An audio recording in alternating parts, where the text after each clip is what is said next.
In Act 3, Iago manufactures a fight between Rodrigo and Cassio, and that's his attempt to get Cassio sacked from the position of lieutenant. And they're meant to be on watch after the war's been won. And so the fight occurs, and Iago says, who has caused this? And no one will give him an answer. And Othello's getting quite cranky. And Iago, or Montano says, um, thou dost deliver more or less than truth. If you deliver more or less than truth, you are no soldier. And he says, touch me not so near. Don't say this to me. I'd rather have this tongue cut from my mouth than it should do offence to Michael Cassio. So here he's saying, I'd rather not tell you that it's Cassio who's caused the commotion.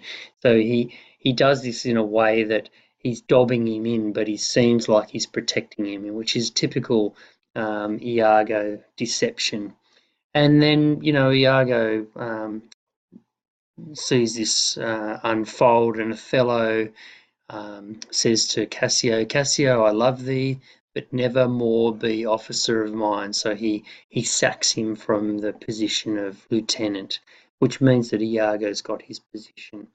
And then we come down, and um, Iago says to Cassio, are you hurt, lieutenant? He says, I past all surgery, so I'm mortally wounded. And Iago says, marry, heaven forbid. And in the film we were looking at, he looks for a wound, and Cassio says, reputation, reputation, reputation. I've lost my reputation. I've lost the immortal part of myself, and what remains is bestial.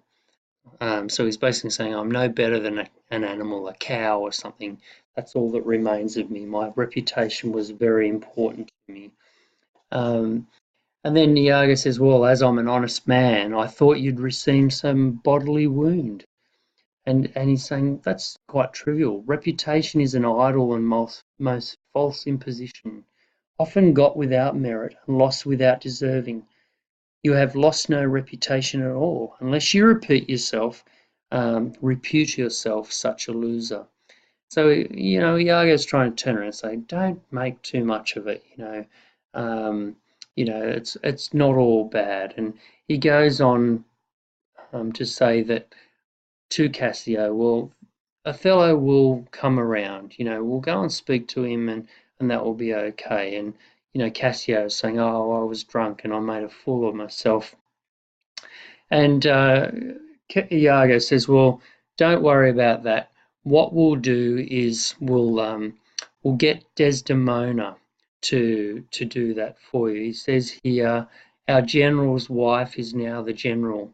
So he's using this to say that Desdemona now has a lot of influence with Othello. So if Cassio gets Desdemona to ask Othello for his position back, then that will be his best approach. So this is all part of the scheming that Iago undertakes. And then, Cassio's happy with that and says good night, and off they go. And Iago then says, and what's he that says that I play the villain? So he uses a rhetorical question here, and he's saying, when this advice is free, I give. When this advice is free, I give and honest. So he's saying, I'm telling the truth. I'm not doing anything but giving him a good course of action. And he's confessing this to the audience in soliloquy. And we have to be careful because he seems to be doing a bit of a con job on us as well. He's trying to convince us, the audience, that his designs aren't poorly intentioned when we know exactly that that's what he's trying to do. Okay, he says it's most easy inclining Desdemona to subdue in any honest suit. She's framed as fruitful as all free elements, so she's a good and honest open soul. And then for her to win them all, for her to win over Othello with her requests, were it to renounce his baptism and all seals and symbols redeemed of sin. His soul is so infettered to her love that she may make, unmake, and do what she lists. He's saying Othello is so in love with her that he will do whatever she asks, and even as her appetite shall play the god within his weak function. And he says, how am I then a villain to counsel Cassio to this parallel course directly to his good? So he's saying, what's bad about that? Why is there any problem with me asking Cassio or telling Cassio to get Desdemona to sue for his position back? That's good advice.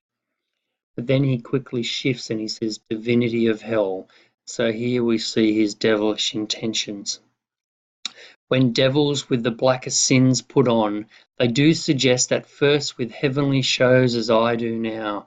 So he's saying when devils first begin, when they put their blackest sins on at first, they do begin looking heavenly. They look in appearance as I do now, as honest and pure. For whiles this honest fool plies Desdemona to repair his fortunes, and she for him pleads strongly to the more. So she's saying, while Cassio asked Desdemona to repair his fortunes and get his job back, and Desdemona pleads strongly to the more, I'll pour this pestilence into his ear. So I'll pour poison into Othello's ear. So he's not literally going to pour poison, but he's going to speak to him and say, "Oh, this is part of they're having an affair and they're tricking you. I'll pour this pestilence into his ear that she repeals him for her body's lust, and by how much she strives to do him good, she shall undo her credit with the more." So he's saying, no matter how hard Desdemona strives to ask for Cassio and say what a good character he is, in all innocence, she shall undo her credit with the more. So I'm going to tell Othello that she's having an affair, and this is going to cause chaos. And then he uses black and white imagery again. He says, so will I turn her virtue into pitch. So he's saying she's a very virtuous, innocent, pure character, symbolized by white, and I'm going to turn her black. So we've got that good and evil sort of image. I'm going to smear her reputation and tarnish it, and out of her own goodness make the net that shall enmesh them all. So he's using another metaphor there to say, I'm going to throw a net over all of them, I'm going to catch them all and bring them all to harm.